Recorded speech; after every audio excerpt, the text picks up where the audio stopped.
नमस्कार, यह अभी तक मेटा पे श्रृंखला का तीसरा और अंतिम संस्करण है। इस अध्याय में मैं आपको इजराइल में एक कर्मचारी के रूप में आपके अधिकारों और इजरायली कानून के अनुसार नियोक्ता के आपके प्रति कर्तव्यों के बारे में महत्वपूर्ण जानकारी दूंगा। मैं आपको यहाँ की संस्कृति के अनुकूल होने के लिए उपयोगी सुझाव भी दूंगा। इस अध्याय के अंत में मेरे पास आपके लिए एक अच्छा सरप्राइज है। तुम इजराइल में काम कर रहे हो, वर्षों की मेहनत और जनसंख्या व आव्रजन प्राधिकरण की निगरानी की बदौलत। विदेशी कर्मचारी प्रशासन पूरे वर्ष और विशेष रूप से युद्ध के दौरान इजराइल में विदेशी कर्मचारियों की सहायता के लिए काम करता है। वीजा और अनुमतियों के मामले में राहत दी गई थी। आपके प्रश्नों के उत्तर देने के लिए वेबिनार आयोजित किए गए थे। सामाजिक कार्यकर्ता उन कर्मचारियों की सहायता के लिए आए जिन्हें युद्ध के दौरान अपने घरों से निकाला गया था। संपर्क केंद्र की गतिविधियों का विस्तार किया गया था। हमने जनसंख्या एवं आव्रजन प्राधिकरण में विदेशी श्रमिक प्रबंधन विभाग के प्रमुख श्री मोशे नकाश से बात की। हमने उनसे पूछा कि उनकी प्रबंधन टीम ये कैसे सुनिश्चित करती है कि इजरायल में भारतीय और अन्य विदेशी श्रमिकों के अधिकार सुरक्षित रहें। בכל ענפי המשק יש סעיפים ספציפיים שמתייחסים לכך שחייבים לדאוג לזכויות העובדים הזרים בהתאם לחוקי מדינת ישראל, בהתאם לרגולציה הקבועה במדינת ישראל, כך שהעובדים הזרים זכויותיהם יישמרו, ושלמעשה כאמירת גג עובדים זרים זכאים במדינת ישראל לזכויות במסגרת העבודה כמו כל עובד ישראלי। श्री नकश जानते हैं कि विदेशी श्रमिकों और कार्य प्रबंधकों के बीच भाषा की बाधा एक चुनौती है। वो एक नई डिजिटल प्लेटफॉर्म के बारे में बताते हैं जिसके माध्यम से इजराइल में हर विदेशी श्रमिक को उसके लिए महत्वपूर्ण सेवाएं आसानी से मिल सकेंगी। אנחנו מצפים שלכל עובד זר יתקין לעצמו על הטלפון את הפלטפורמה הזאת, הוא יירשם אליה, זה רישום מאוד פשוט, ויקבל שם המון מידע שיסייע לו בכל התנהלותו כעובד זר במדינת ישראל। हमारा एक उद्देश्य है कि हम तुम्हारे लिए महत्वपूर्ण जानकारी स्पष्ट करें।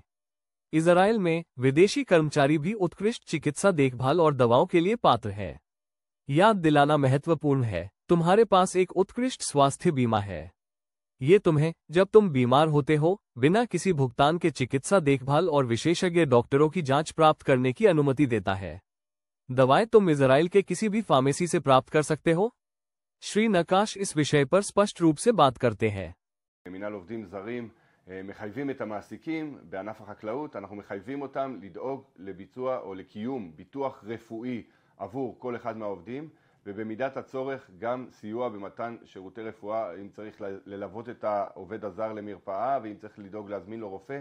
मुझे लगता है कि तुमने अब तक उस कॉल सेंटर की ऑपरेटरों से मुलाकात नहीं की है जिसे जनसंख्या और आव्रजन प्राधिकरण तुम्हारे लिए संचालित करता है। मैं तुम्हें अब उनमें से एक से मिलवाना चाहती हूँ। साबिता तुम्हारे लिए एक श्रमिक के रूप में इजराइल में एक बहुत महत्वपूर्ण व्यक्ति हो सकती है। कॉल सेंटर में हम आप लोगों को आपकी अधिकार और आपके काम के अवस्था के बारे में बहुत कुछ जानकारी देते हैं। तो आप लोगों को अगर कोई भी प्रश्न है या कोई समस्या है तो आप लोग हमें संपर्क कर सकते हैं। धन्यवाद। हमने यहाँ इजराइल में जेनेलिन से उसकी शिफ्ट के दौरान मुलाकात की। वो विदेशी श्रमिकों के प्रशासन और सीमी संगठन के टेलीफोन कॉल सेंटर की एक कर्मचारी है। उनका जन्म फिलीपींस में हुआ था और वे कॉल करने वालों का जवाब भी अंग्रेजी में देती है। हर महीने सेमी संगठन को दर्जनों फोन कॉल प्राप्त होते हैं। इजराइल में सभी क्षेत्रों में काम करने वाले भारत के श्रमिक इस निःशुल्क सेवा का लाभ उठा सकते हैं। विशेष विदेशी श्रमिकों के लिए कॉल सेंटर अधिकांश भाषाओं में काम करता है जिनमें श्रमिक बात करते हैं। स्क्रीन पर फोन नंबर लिख लें। आप उनसे ईमेल और फेसबुक के माध्यम से भी संपर्क कर सकते हैं। मैंने आपसे एक खास सरप्राइज का वादा किया था, तो ये रहा। आप उन पहले लोगों में से हैं जिन्हें आबादी और आव्रजन प्राधिकरण के नए डिजिटल प्लेटफॉर्म से जुड़ने का अधिकार मिलता है। स्क्रीन पर दिखाए गए बार कोड को स्कैन करके तुम अपने फोन से इस प्लेटफॉर्म से तुरंत जुड़ सकते हो। अपने फोन पर बार कोड स्कैन करने के लिए किसी दोस्त की मदद लें। वहां तुम अपना वर्क वीजा, डिपॉजिट के बारे में जानकारी, वेतन के बारे में महत्वपूर्ण सूचनाएं, कार्य शर्तें और आबादी और आव्रजन प्राधिकरण से नियमित अपडेट देख सकते हो। मैं आपको खुशी और अच्छी सेहत की शुभकामनाएं देता हूं, जैसे पानी की निरंतर बहती धारा, यरूशलेम से पूरी दिल से।